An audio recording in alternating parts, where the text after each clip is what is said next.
In this video, we shall discuss overview of Python. What are the different features of Python is having? We know that Python is a high-level language and object-oriented language. It is very much expressible and it is having a very easy syntax to write the code. So let us go for a detailed discussion on this overview of Python as it is coming next. Python coding can be done in three different ways. First one is the immediate mode, next one is the script mode, and the last one using some integrated development environment, that is IDE. So at first we are going to discuss how we can do the coding in Python in immediate mode. So here we are opening our command prompt and we are going to the respective folder, that is our C colon users, this is a username and Anaconda 3. How to install this Anaconda, we have discussed that one in our other video, that what are the steps we require to install this Anaconda. So for this one we will be requiring this python.exe. So this python.exe, if you click, then this command prompt will open with this respective prompt, that is the triple greater than symbol. So here you can write the code in the immediate mode to run our scripts. You can find this one. So we are writing this one, print hello world.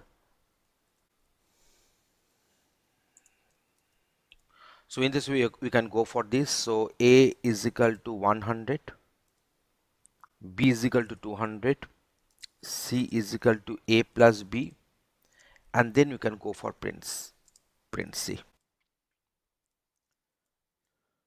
So it is getting printed as 300. So this is the mode which is known as the immediate mode. That means we can also do the same using our command prompt here. So here we are having our command prompt. So I'm going for this users and this Arnab, then I'll be going for this Anaconda 3. We can go for this Anaconda 3. Here we are having our Python, so we can go for this. So this is a python.exe is there. We can run it and we are going to get the same screen whatever we had. So this is known as the immediate mode. So typing Python in the command line will invoke the interpreter in the immediate mode, and you can directly type in Python expressions and press enter to get the required output. And if the Python prompt, it will tell us that interpreter is ready for our input. So let me type some code here. So I'm going for this print, say 100 plus 200. You can easily find it is calculating and giving me the outcome. So this is our immediate mode. Now let me tell you that how to do the coding using the script mode. So for that purpose, we're just opening a notepad for the typing. So here I'm writing the code. There is a print.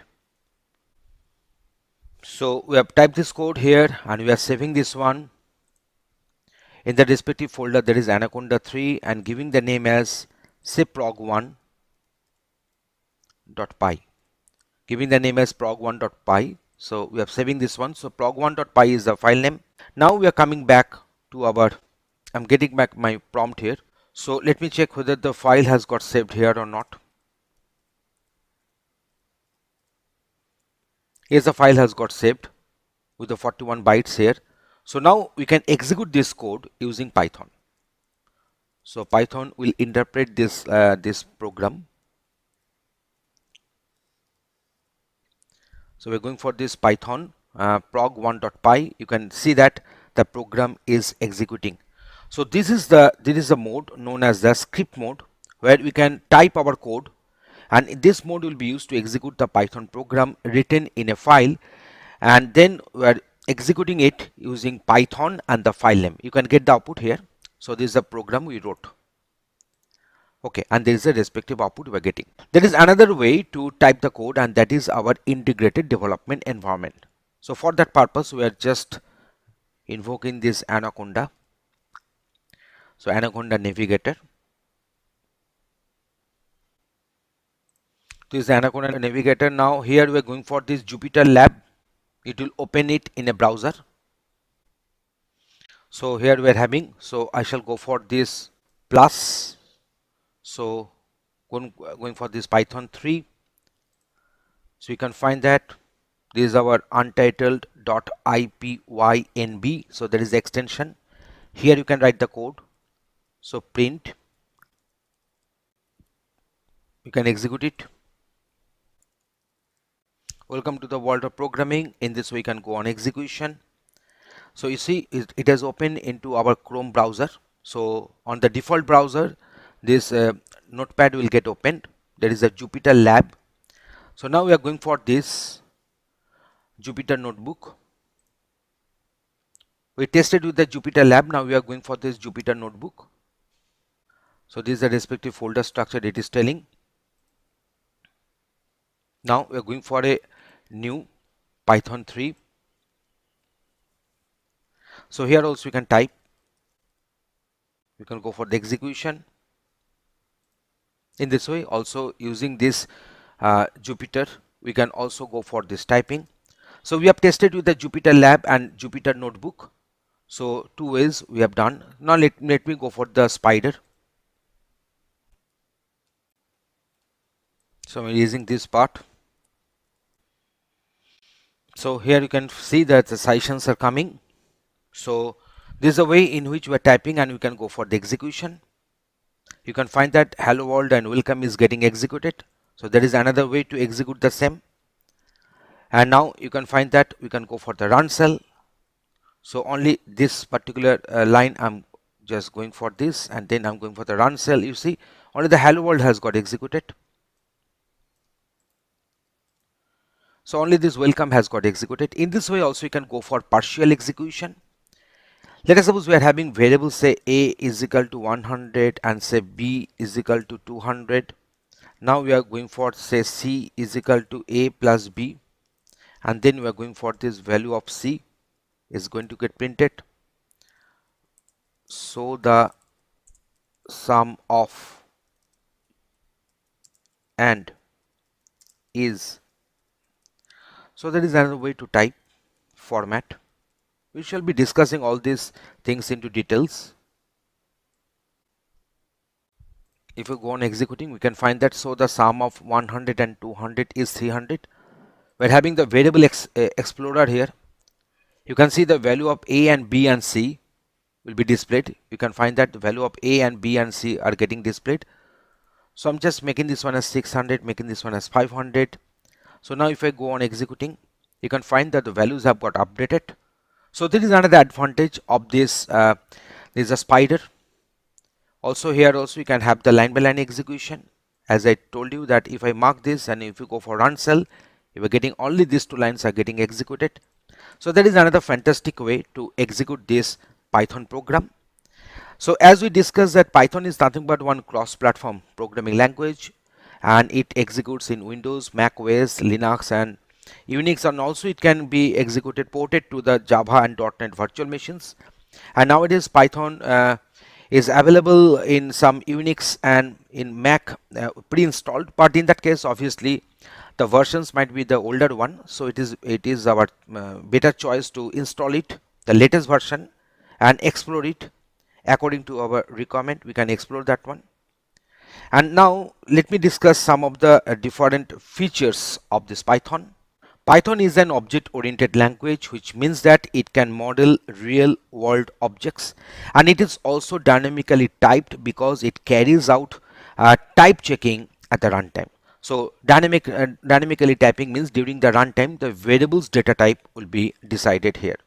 The name Python came by Guido van Rossum, and it came after the committee group, that is the Monty Python, and from there this name Python came here. If you consider C Python, then in case of C Python architecture, we are having parser, which uses the source code to generate an abstract syntax tree. We are having compiler, which turns the abstract syntax tree into Python bytecode. We are having interpreter, which will be executing the code line by line, and we are also having the respective three components. So that is our parser, compiler and interpreter. So parser will convert the source code to the, as I told you, that is the abstract syntax tree. Compiler will convert this abstract syntax tree into the bytecode format, and then the interpreter will come, which will execute this code line by line. Python is having multiple different components. There is the functions, classes, modules, packages and so on. We know that functions is nothing but a collection of statements named into one. Classes are nothing but, in case of object oriented programming, so it supports the classes and the objects. A Python module is a collection of related classes and the functions. We're having the packages, so package is a collection of related modules, and we'll be using multiple different packages in our current tutorial on Python here. If you consider the features of Python, the Python is very easy. That means very easy to learn and understand. It is interpreted, so it is interpreted, executed line by line. So this makes it easy to test and debug. If you consider the respective object oriented, it supports the classes and objects. It is free and open source, so that is another advantage for making the Python so popular. So that is the language, and its source code are available to the public for free. No need to buy a costly license. It is portable, that means we can run Python on Windows, Mac, Linux and other platform as I discussed.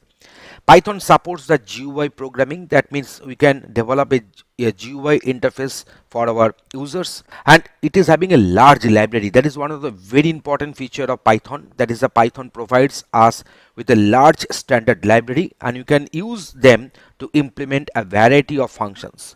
And multiple different frameworks are available in Python. We're having, they say, Web2Py, we're having NumPy, we're having Pyramid, we're having SciPy, we're having Django. So many different frameworks are available, and these frameworks are required to develop our softwares in multiple different applications for multiple different case studies. So that's why Python is so useful. And the common extension for Python file will be .py. So there is a common extension which we had in our notepad. We know that in our notepad we had that extension, that is a prog1.py. so it is a normal extension for a Python source file. We're having other extensions, that is pyc, that is a compiled bytecode. We're having pyd, that is a Windows DLL file. We're having pyo, that is a file created with optimizations. Pyw, there is a Python script for Windows. Pyz, there is a Python script archive. So now the last question I want to discuss, that why should we learn Python?